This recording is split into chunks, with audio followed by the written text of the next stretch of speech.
Hey, what's up, Danny? What's good, Kade? You ready for the show? Hell yeah. Hey, I got a quick question, though. Yo, I've what's been up? hearing it a lot. What's pushing P? Pushing P, man. You know what pushing P means? You either pushing P or you not pushing P. There's like no in between. You either pushing or you not pushing. So it's kind of like you're smooth with it. Yeah, You're good with you're cool or you're not cool. You're P or you're not P. it. All right. So You know what I mean? You know I'm Like P this then. fit. What is this fit, bro? I- This fit is not P. You're not What? P. We're supposed to be a sneaker and fashion show, man. It's the weekend. You don't even though. got kicks on. It's the weekend. Go change, bro. Come on. You look like a bum. Whatever. You ain't P right now.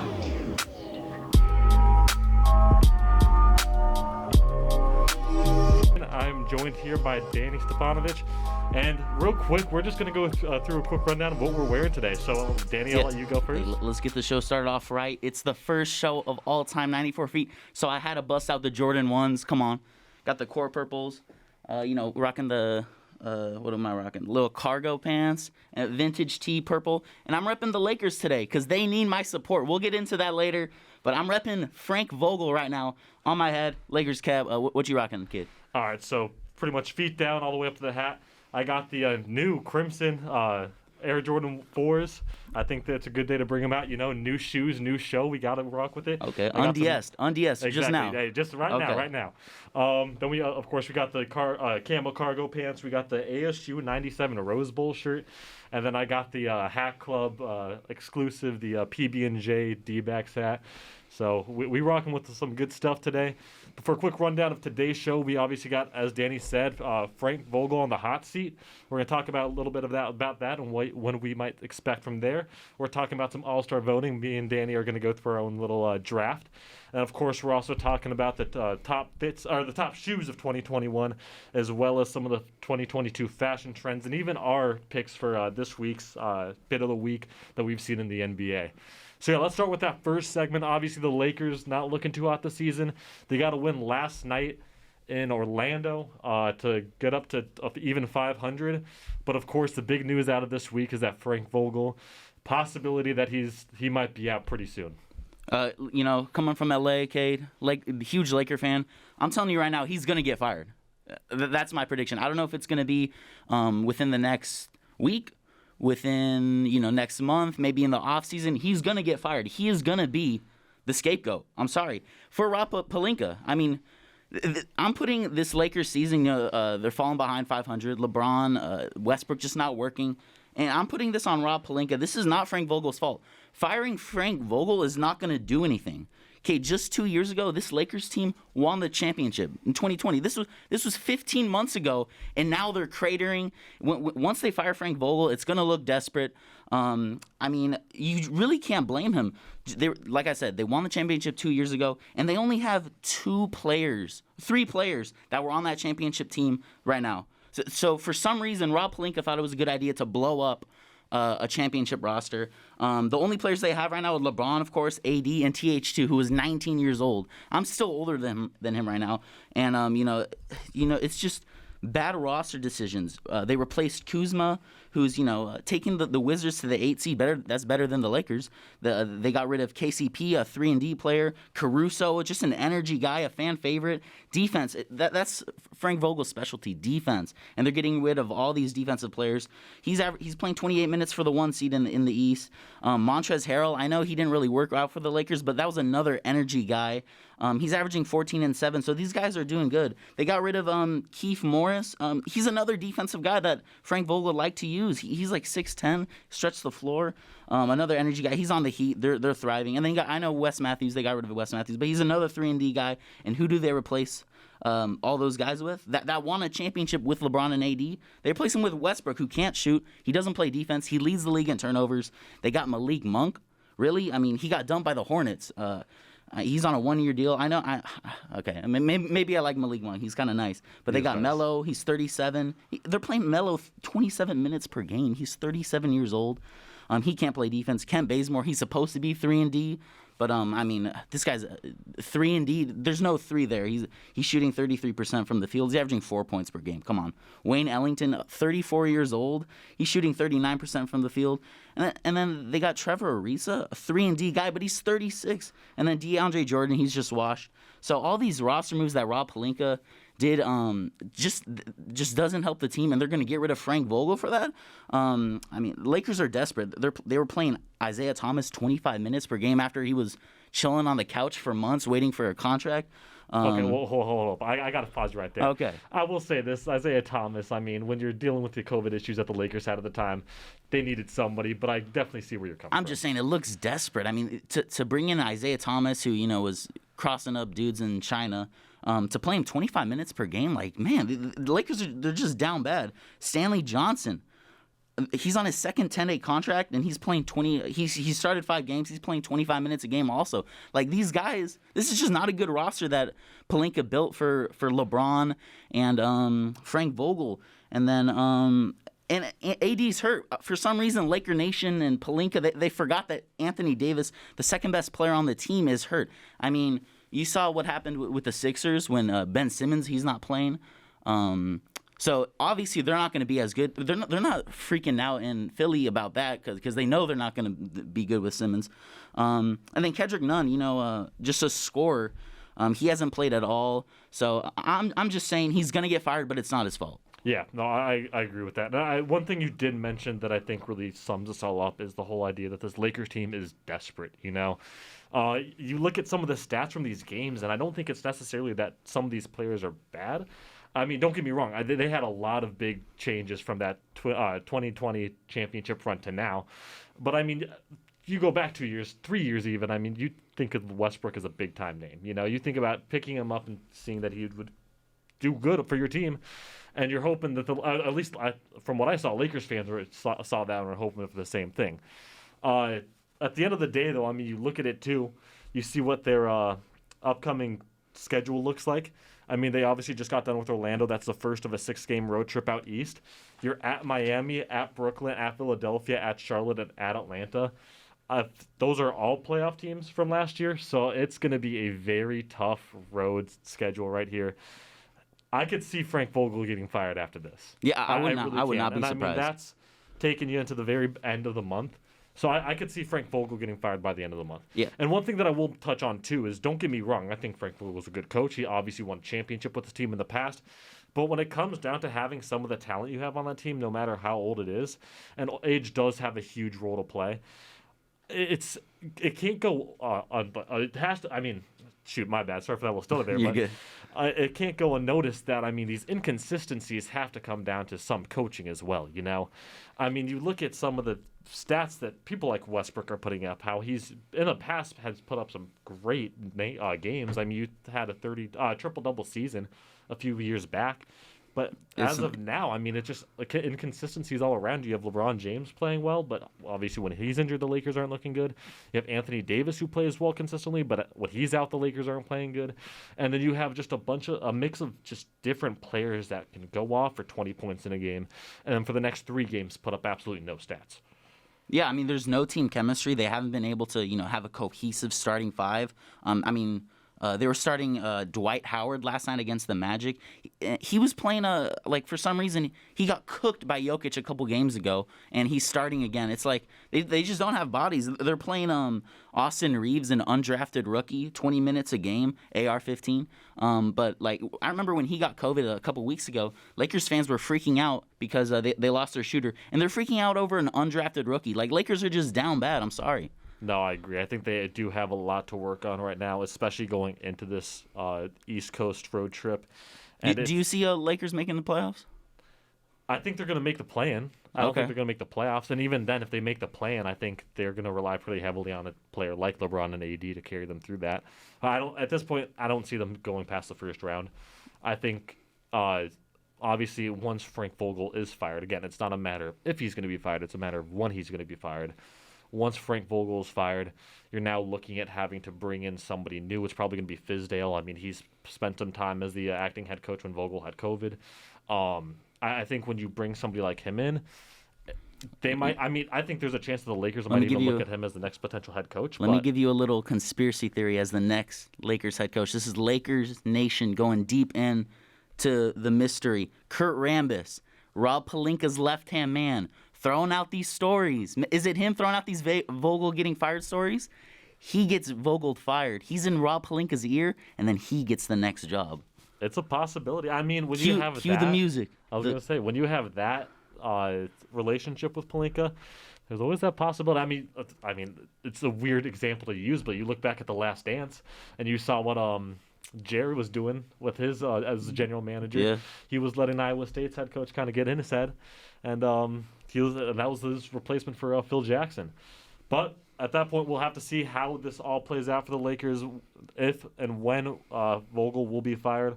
But at this point, we're going to move on to something else coming up pretty soon, the NBA All-Star Game.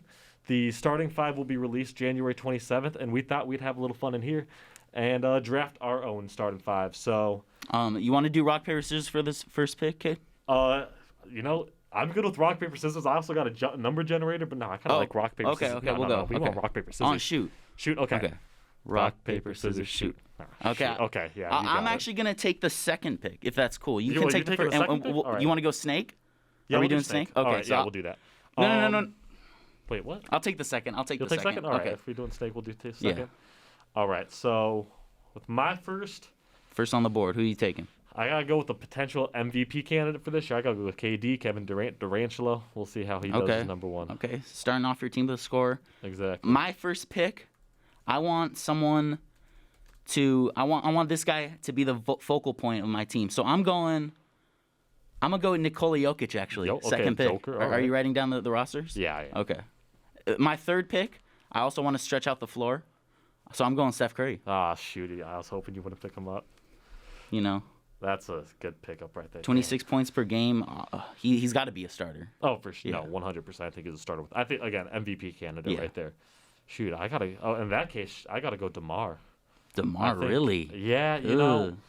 I think he's putting up a good year and as a guard. I think him and KD are going to do good. And then I get another pick, right? Yeah. Okay, that's what I thought. I got to go with the 2021 Finals MVP, Giannis. Okay. I think that's a pretty solid pick. DeMar and Giannis get some big boys on my team. So for my team, I'm all about teamwork, and I'm going GOAT James because he fell to me for some reason. yeah, GOAT that's James. I'm right. getting him with my third pick.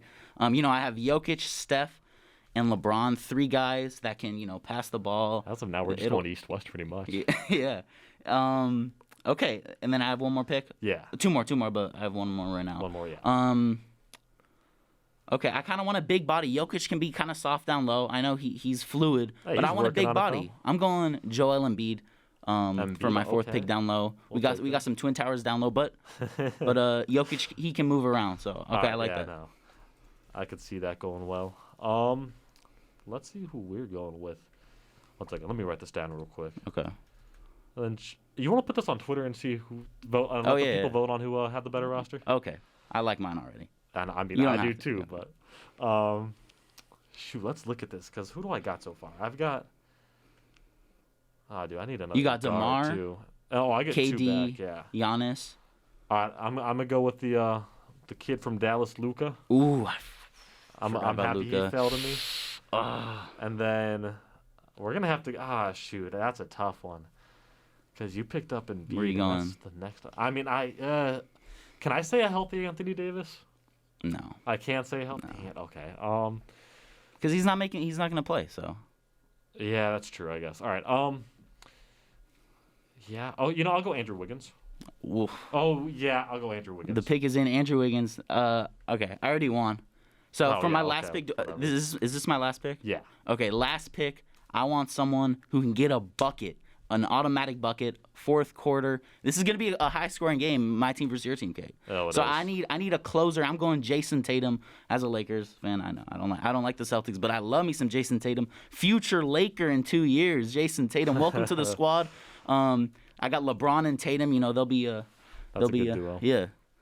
Okay, Damn, I love okay. my team. You want to run through both rosters real quick? Oh, yeah. So for Danny, we got Jokic, we got Curry, we got LeBron, Embiid, and Tatum. And then for me, we got Kevin Durant, DeMar DeRozan, Giannis, Luka, and Andrew Wiggins. And I think that's a pretty solid. That's a wrap. No way my good. team's losing that. Yeah, 5-on-5? missed. No way. I think I definitely missed. I don't know why I looked over Tatum and went with Wiggins, but I'll take it though. We'll take it. We'll Thank see how you. that goes. Who knows? We'll see. All right. So those are our All-Star starters. We'll have to see how everything plays out January 27th when starters are announced. But from there, we're gonna kind of take it from the NBA to the fashion side of things, and let's see your fit of the week for Fit this of the week. week. A lot of heat coming out on Twitter and Instagram, but I'm going with someone you can't go wrong with, Jordan Clarkson, rocking the Travis Dunks, Louis that might be Louis pants, and then North Face bucket hat. Hey, bucket hats are still in style, I guess. I mean, I thought that's more of like a 2018 thing, but hey, Clarkson's rocking it, and then that jacket he's rocking is fire. All the patches. I'm going Jordan Clarkson, All right, and if I'm the pretty correct, boy. BR Kicks gave Jordan Clarkson the Fit King of the Year one day, didn't he? Really? That's Okay, what I thought. Or wouldn't be maybe he was a surprised. finalist, something Yeah. like that. But he was been up there. So, I mean, it's a guy that's been known for putting out some pretty good fits. Yeah. So we can't go wrong there. With me, first off, I just got to say this. Miles Turner this week has put out some great fits. I don't think he missed any of his games. He had some fantastic fits. I think I would have gone with one of his. It was like almost like a Valentine's Day theme. It was like a pink like cardigan, white shirt, red pants. It was a good look, but I can't go with that one. There's one that spoke to me a little more. I got to go with that former ASU player Lou Dort. He's got. I think he did a good job with the colors with that one. I know a lot of people aren't a big fan of neon green and that forest green combo together, but Lou Dort does it well. So he's got that neon green hoodie undershirt and then a nice like forest green, almost kind of similar to an olive green too. Throw some olive there. Jacket, just a black cargo pants and some olive green shoes. Very simple, but still a very clean look. So Repping the ASU shirt in honor of Lou I know, Dort too. exactly. Okay. Dort Storchers, am I right? But yeah, so we'll get these both out on Twitter today. Depending what time we've got, or at the end of the year, we're gonna whoever loses that whole competition. They might have to do like a little Goodwill fit to school or something. I know. Something ugly. I'll pick out your fit, okay? Don't worry. I know, But let's don't worry. transition into a sneaker talk. It's January. I know, end of the year lists are kind of like a December thing, but, it's first show. We got to give out our 2021 sneaker of the year. Okay, real quick, what goes into a sneaker of the year for you, and then what is your sneaker of the year? So I think for me, one of the big things that goes into it is first off silhouette, because Okay. I mean, there's always going to be the silhouettes that go out there and draw people in. I think the next thing has to go with the collaboration. I feel like it's been a long time since we've had a sneaker of the year without some sort of collaboration going along with it. And then finally, I think again, it just comes down to colorway. I think it comes down to what unique aspects are in that shoe with the colors, the designs, all that stuff. So for my sneaker of the year in 2021, it's something I'm happy to have picked up off sneakers. I hit there. We're going with the Air Jordan 3 Ama Maneri. Hopefully I'm saying that I do not right. think you said it right. Nah, That's why I just say AMA. AMA, we'll Yeah. take it. We'll take AMA. But for those who don't know the shoe, it's pretty much an all-white base of the shoe, all-white. What's it called? How am I forgetting this? The midsole? Wait, what? Sorry. Not the mids. It's all white leather, pretty much for the top of the Okay. shoe. You got some suede accents to it. So a nice satin like pattern on the inside for the inside of the shoe, and then obviously the midsole. It's kind of like a brownish white. It's got some tans in there. I think they did a really good job with the shoe though. So I'm giving that my sneaker of the year The for fire. 2021. I mean, the AMA really put the threes on the map. I mean, I see everyone rocking them. Is it a women's pair shoe? It is a women's pair. Okay, I thought so. I'm so happy Nike was able to get those sizes up for those big feet guys like me. So I'm happy about it. I mean, yeah. So for me, my sneaker of the year, what goes into it? I want something. I want a piece of art, really. I don't want some lazy shoe. I don't want to get you started on the Panda Dunks, but they're everywhere. But they're not my sneaker of the year. There's no design in there, and I want a story. I want the shoe to have some sort of meaning. And I'm a little bit of a hype beast. I'm sorry. There's got to be some resale value. There's got to be some hype around it. Like I'm not gonna go with the CDG foam posit. It's a beautiful shoe, but no hype around it, so I can't go with it. That's why I'm going with the Air Jordan 2, the low off-white and varsity red ones, specifically the varsity red. I don't know about the blue ones, but The blue ones ain't bad though. they're not my the sneaker. varsity reds are the class. I mean, that's a classic look. You can't go wrong Right, with yeah. that one. So I don't know if you know the story of the Air Jordan 2, but rest in peace, Virgil Abloh. I mean, what he did with every release is like he put so much into it. There's a story behind every shoe, and I had to go with this one. Basically, Virgil wanted to create a sneaker that looked like it came out in 1986. Like it was in a time capsule in 1986, and someone just got the shoe, and that's what it looked like. That's why there's cracks on it. They 3D scanned like MJ's old shoe, Air Jordan 2, Chicago, and like got the exact cracks of what it would look like if it was like 20 years old. So they also like cut down. It's a little bit sleeker than like a regular Air Jordan 2. It's sleeker. There's that cream colorway, little vintage, and it's a Chicago colorway too. It's just fire. I mean, Virgil was able to take an Air Jordan 2, and like no one rocks Air Jordan 2s until now, right? Like these are going for $1,000. No one's been able to do this with a Jordan 2, and it's just a fire shoe. What do you think of it? No, I love it. I was going to say that was one of those shoes that I really wanted to get my hands on last year. Unfortunately, couldn't. As you mentioned, resale values are through the roof with those. But no, I think the Air Jordan 2 is definitely making a comeback, It hasn't been a shoe that's been in any real media over the past decade, even maybe farther back than that. It's just kind of been pushed back behind the Jordan 1s, the Jordan 3s, 4s, all that stuff. There's never been, I think Just Don did a Jordan 2 collab. They did, yeah, but, they did. There hasn't really been huge releases with the Jordan 2. So for this shoe to get Sneaker of the Year is just amazing.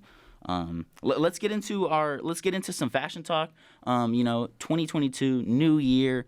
Kade, what are some fashion or sneaker trend predictions that you have for this year? So I think one of the biggest things that we're going to see is that obviously you have the the Dunk leading the way for pretty much the past 2 years. I mean, it really picked up that steam in 2020, 2021. Everybody was wearing a pair of Dunks.